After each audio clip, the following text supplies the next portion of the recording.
سوچو اگر دنیا کا ایک ایسا ملک ہو جو صرف چند دستوں میں ایک غریب کسانوں کی اکانومی سے اٹھ کر آج دنیا کی دوسری سب سے بڑی اکانومی بن گیا ہو۔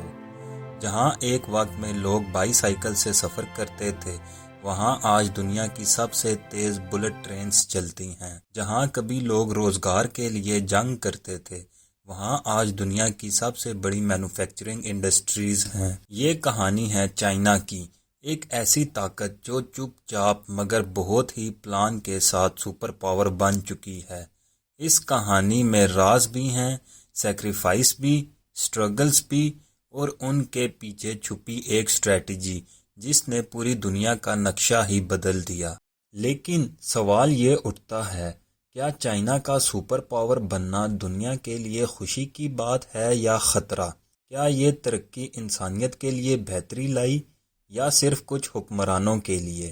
اس ڈاکیومنٹری میں ہم جانیں گے کہ چائنا نے کب، کیسے اور کیوں یہ طاقت حاصل کی، کس نے اس سفر میں کردار ادا کیا، اور آج کے دور میں اس کا سپر پاور ہونا کیا فائدہ اور نقصانات لا رہا ہے۔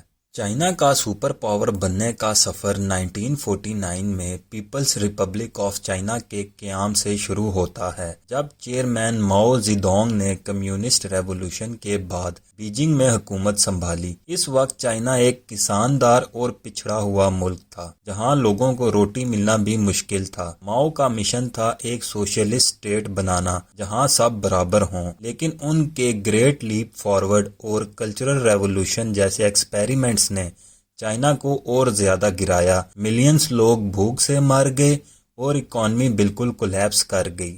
مگر اصلی تبدیلی آئی 1978 میں، جب ڈینگ زیاؤن پنگ نے پاور سنبھالی۔ انہوں نے ایک ریولوشنری سٹیپ اٹھایا، سوشلزم ود چائنیز کریکٹرسٹکس، یعنی کمیونزم کے فریم ورک میں مارکیٹ ریفارمز۔ ڈینگ نے کہا، اس سے کوئی فرق نہیں پڑتا کہ بلی کالی ہے یا سفید، جب تک وہ چوہوں کو پکڑتی ہے۔ اس کا مطلب یہ تھا کہ اگر کیپٹلسٹ پالیسیز سے ملک ترقی کرتا ہے تو وہ بھی قبول ہے۔ پھر جو ہوا اس نے دنیا کو ہلا دیا۔ چائنا نے اسپیشل اکنامک زونز بنائی جہاں فارن انویسٹرز کو فیسلٹیز دی گئی اور لو کاسٹ لیبر کا فائدہ اٹھایا گیا۔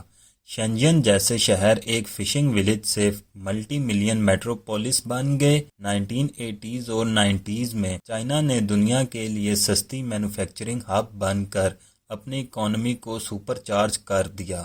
2001 میں جب چائنا نے ورلڈ ٹریڈ آرگنائزیشن کا حصہ بن کر گلوبل ٹریڈ میں حصہ لینا شروع کیا تو دنیا بھر کے ملٹی نیشنل کمپنیز نے اپنی پروڈکشن چائنا میں شفٹ کر دی۔ اس سے چائنا کو ٹریلین ڈالرز کا فائدہ ہوا اور ملینز لوگ غریبی سے نکل آئے۔ 2000 میں پریزیڈنٹ ہو جن تاؤ نے پیسفل رائز کا کنسپٹ دیا، جہاں چائنا سائلنٹلی اور ڈپلومیٹکلی اپنی طاقت بڑھاتا گیا، اور پھر 2012 میں زی جن پنگ نے پاور میں آ کر اس گیم کو اور تیز کر دیا۔ زن نے چائنا ڈریم کا نعرہ لگایا، جس کا مطلب تھا ایک اسٹرانگ، رچ اور global leader. China belt and road initiative کے ذریعے انہوں نے ایشیا، افریقہ اور یورپ کے 60 سے زیادہ ملکوں میں انفراسٹرکچر پروجیکٹ سٹارٹ کیے، جس میں ریلویز، روڈز، پورٹس اور پائپ لائنز شامل ہیں۔ چائنا کی ملٹری بھی سائلنٹ لیکن تیزی سے گرو کر رہی تھی۔ آج چائنا کا ڈیفنس بجٹ دنیا کا سیکنڈ لارجسٹ ہے۔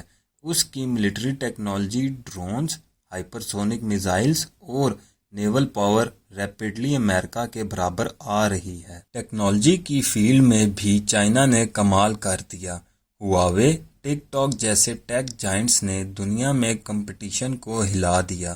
آرٹیفیشل انٹیلیجنس اور سرویلنس ٹیکنالوجی میں چائنا نے ایسے سسٹمز بنائے ہیں جہاں ہر سٹیزن کا ڈیٹا کلیکٹ ہوتا ہے۔ لیکن اس سفر میں صرف سکسیس نہیں تھی، چیلنجز بھی تھے۔ 1989 کا تیانانمین اسکیئر نے چائنا کی انٹرنیشنل امیج کو بہت نقصان پہنچایا۔ Human right issues, censorship, press freedom کی کمی اور پولیٹیکل ڈسینٹ کا سپریشن آج بھی چائنا کے سسٹم کے ڈارک سائیڈ ہیں۔ پھر آئی کووڈ 19 پینڈیمک، ووہان سے شروع ہونے والی اس پینڈیمک نے چائنا کو ایک بار پھر کنٹروورشل بنا دیا۔ دنیا بھر نے چائنا کو وائرس چھپانے کا ذمہ دار ٹھہرایا، جس کی وجہ سے ٹرسٹ اور ریلیشنز کافی ڈیمیج ہوئے۔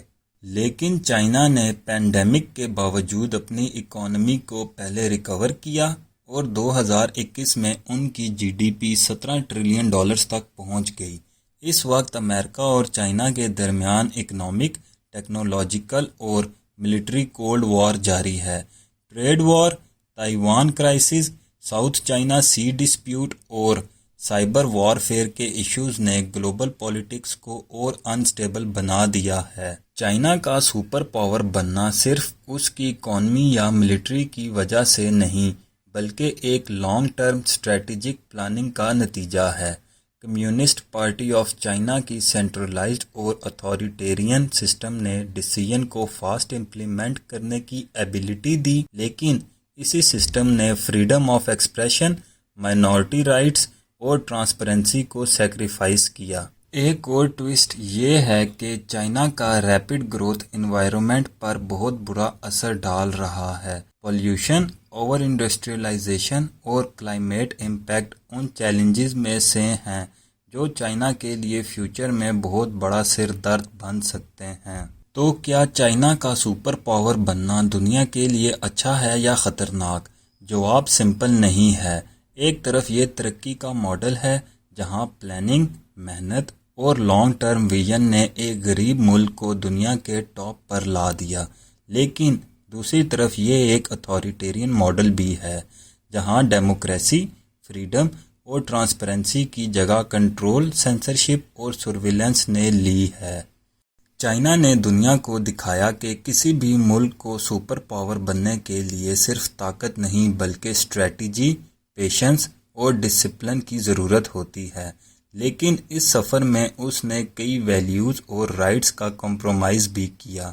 آج چائنا کے پاس پاور ہے لیکن ٹرسٹ نہیں، ٹیکنالوجی ہے لیکن فریڈم نہیں، انفراسٹرکچر ہے لیکن لائبرٹی نہیں۔ دنیا کے لیے سبق یہ ہے کہ ہر ترقی کی قیمت ہوتی ہے۔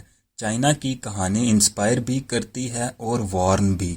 اب آنے والے وقت میں یہ دیکھنا ہوگا کہ کیا چائنا اپنی طاقت کو دنیا کی بہتری کے لیے یوز کرتا ہے یا صرف اپنے انٹرسٹ کے لیے۔ ایک سپر پاور ہونے کا مطلب صرف جی ڈی پی، میزائلز اور ٹریڈ نہیں، بلکہ وہ طاقت بھی ہے جو دنیا کو یونائٹ کر سکے، انسپائر کر سکے اور انسانیت کی بھلائی کے لیے یوز ہو۔